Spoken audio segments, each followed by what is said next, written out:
Hi, welcome to the Gamesplainer. I'm Jeff the Gamesplainer, and today I'm Gamesplaining Tang Garden. So this is the setup for Tang Garden. This is set up as a 2-player game. In the 3 or 4-player game, these markers are placed there, and I believe that these ones are swapped with those ones. Don't worry too much about that at the moment, but this is the setup as a 2-player game. There looks like there's a heck of a lot going on with this game. Just bear with me and we'll get to the end of it and what everything means. As with a lot of games, what you're trying to do is get points. These, which look like coins and are referred to as coins, are in essence points. This is what you're fighting for. The points at the end of the game come from these guys that are placed on the board. So there's little icons on each of the cards, and there's a whole bunch of cards just over there for each of the guys. But there's icons on the cards that give points for whatever they're looking at. This little square in the middle, or diamond, depending on which way you wish to look at it, means that that's looking for things that are placed on the actual garden board. The little circle is talking about items that are marked on the garden. And when you place your guy onto the garden board, he will face a certain direction, and you'll also get points for other items that are in front of that miniature or on the same spot as the miniature. Each of the guys have slightly different points, but it kind of pushes you in a certain direction. You can look at the back of the rulebook for what each of the iconography on each of the cards means. So now that we know what we're trying to do, how do we get there? What do we do? What are we actually doing? On your turn, you'll have 2 options.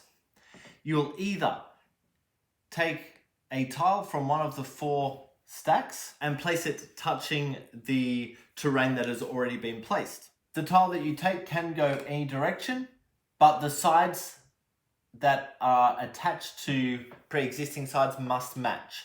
So see here, I've matched the water. There I've matched the trees. If I was to build this one in, I've matched the rock. The other side is this cobblestone side. What happens when you place one of the tiles in, say I'm placing this one, you get a point, and when I'm talking points, I'm talking about these markers, for whatever type of terrain that is. So this is the rock, so that will push you forward 1 on the rock. If I was to place this one there, that would push me forward 1 on the water. If I was to place that there, that would push me forward 1 on the trees or the garden. If I place a tile there, I've matched the cobblestones, I would gain 1 coin or 1 point for doing that, but nothing on this track. If you manage to close down an area, so say for example, that's what the board looked like, and it's my turn, I would get 1 point on the blue for matching the blue side of the tile that's going down. I've also closed off that area, which would give me another point on the blue. If someone could come in and place a tile here that matched the garden on this side, the rock on that side, and had walkway on the 3rd side, they would get 1 point for the walkway, push forward on the green, and push forward on the yellow. If it was there, they would get 2 points. Or, as another option, instead of taking the 2 points or 2 coins, they could push one of these cubes forward. Now, what's the purpose of moving these cubes forward, I hear you asking? Whenever you get all 3 of your markers up to one of these symbols, you would gain an extra character. When you take an extra character, you have a choice of the 2 that are showing, or the one that is face down if you don't wish to have either of the 2 that are showing. So say for example, I take that one. What then needs to happen is one of these 2 characters needs to get placed onto the board. Let's say, for example, that I'm going to place the lady there straight away. Now, what I'm saying by that positioning is because the lady has a circle thing, we're looking for the side bits. I'm saying that at the end of the game, I'm going to be looking at one of these symbols, which is just there. So the lady is facing that symbol, so she will get the 6 points. If through the game I'm able to add a marker to the side that has a sun symbol on it, then I would gain 12 points for that lady facing there. Notice where I placed her was on this marker.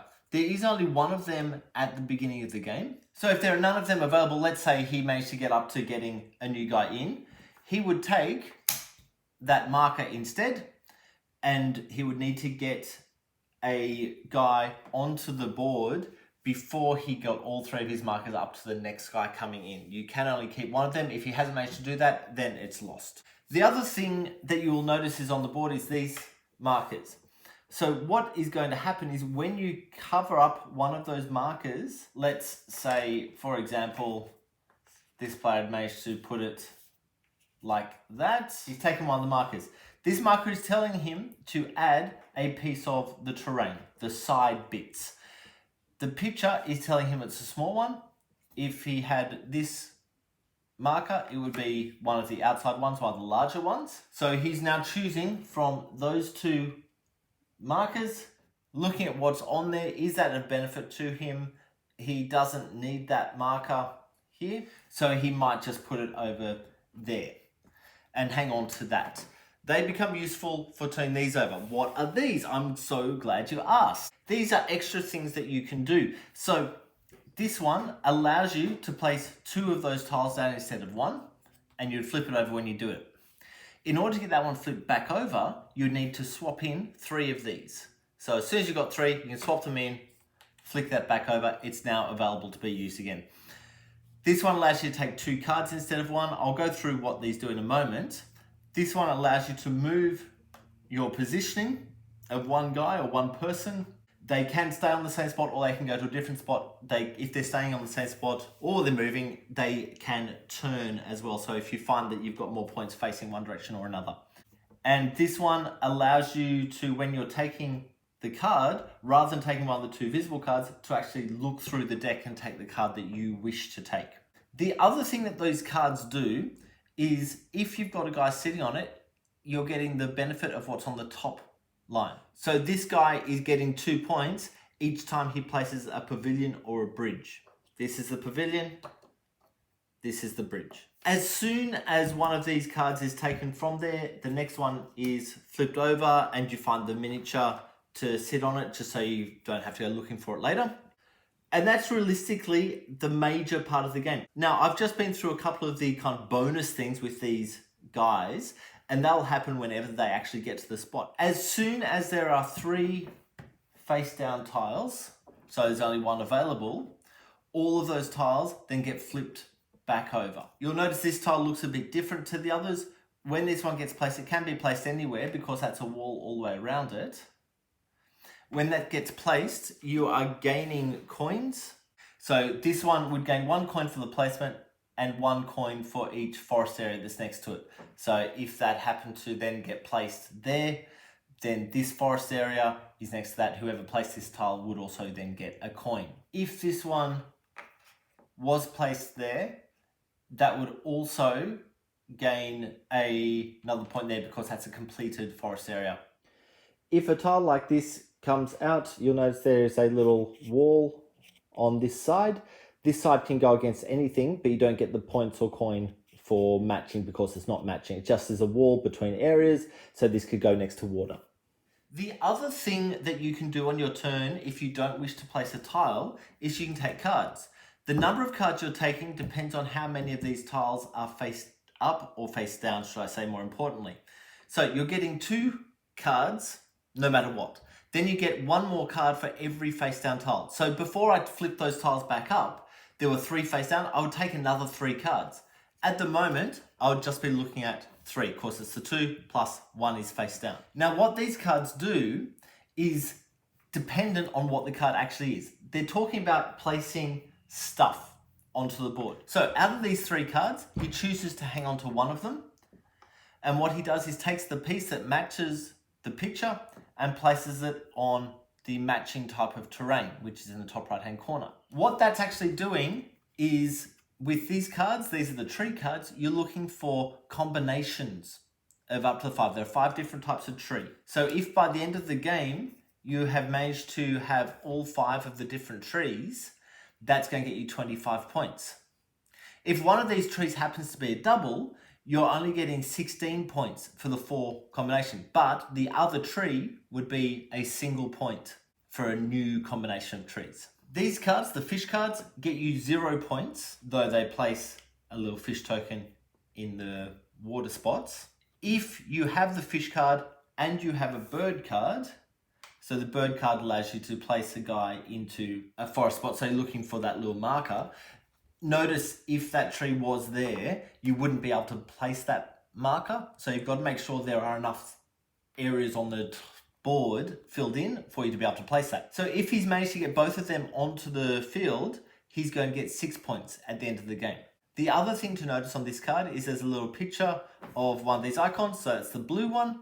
And when he plays that, he would push one of his markers forward one. These two types of flower work exactly the same as the birds and the fish.